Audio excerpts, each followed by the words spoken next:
Money plant আমরা প্রায় সকলে ইনডোর প্ল্যান্ট হিসাবে লাগিয়ে থাকি। আর অনেকেরই সমস্যা এসেছে, আমি শুনেছি যে মানি প্ল্যান্ট লাগানোর পরে গ্রোথ হয় না আর গ্লেজও থাকে না পাতায়। তো আজকের ভিডিওটা আমার এই নিয়ে, আমি আজকে টিপস দেব।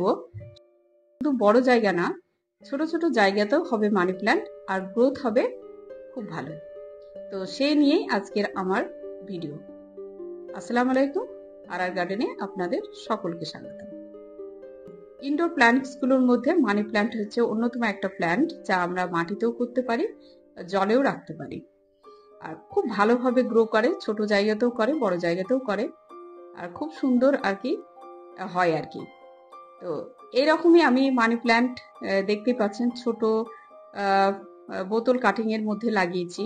খুব কম পরিমাণ মাটি, নিচটা দেখতে পাচ্ছেন অতটুকু পরিমাণে মাটি আছে। সেখানে কিন্তু দুখানা আমি প্ল্যান্ট রেখেছি, নিচে রেখেছি অন্ডারিং জার, উপরে মানি প্ল্যান্ট। দেখতেই পাচ্ছেন দুটোরই খুব সুন্দর গ্রোথ হয়েছে অল্প মাটিতে।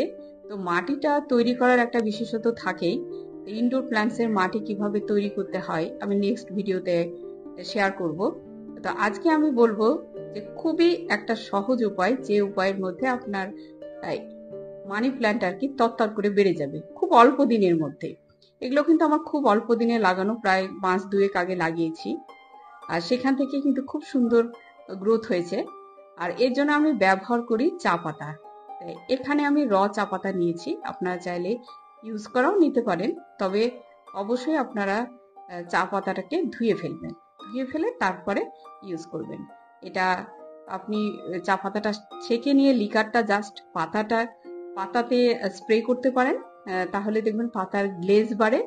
আর ইনডোর প্ল্যান্টস এর পাতার গ্লেজ বাড়াতে আরো আমি কি কি ব্যবহার করি সেটা আপনাদেরকে শেয়ার করব। আর যারা এখনো সাবস্ক্রাইব করে উঠতে পারেননি, তারা আমার চ্যানেলটা সাবস্ক্রাইব করে রাখবেন, তাহলে আমার ভিডিওর আপডেটগুলো আপনারা দেখতে পাবেন। আর এখানে আমি হাফ গ্লাস মতো জল নিয়েছি, আর 1 চামচ র চা পাতা মিশিয়ে দিলাম আর মাটিতে দিয়ে দিচ্ছি। আমি এখানে পাতাতে স্প্রে করলাম না, অলরেডি আমি সকালবেলায় স্প্রে করে রেখেছি। তা আপনারা স্প্রে করে নিতে পারেন, জাস্ট ছেঁকে নিয়ে স্প্রে করে দিবেন। তাই এটাই হচ্ছে এর পরিচর্যা। এর থেকে আমি মানি প্ল্যান্টে বিশেষ কোনো পরিচর্যা নিই না, এটাই নিই। তার ফলে আমার গাছগুলো কিন্তু খুব সুন্দর গ্রোথ হয়। তো এইভাবে আপনারা পরিচর্যা নিন, তাহলে দেখবেন উপকার পাবেন। এখানেই শেষ করছি। সুস্থ থাকুন, ভালো থাকুন। পরবর্তী ভিডিওতে আবার আপনাদের সাথে দেখা হয়ে যাবে ইনশাআল্লাহ।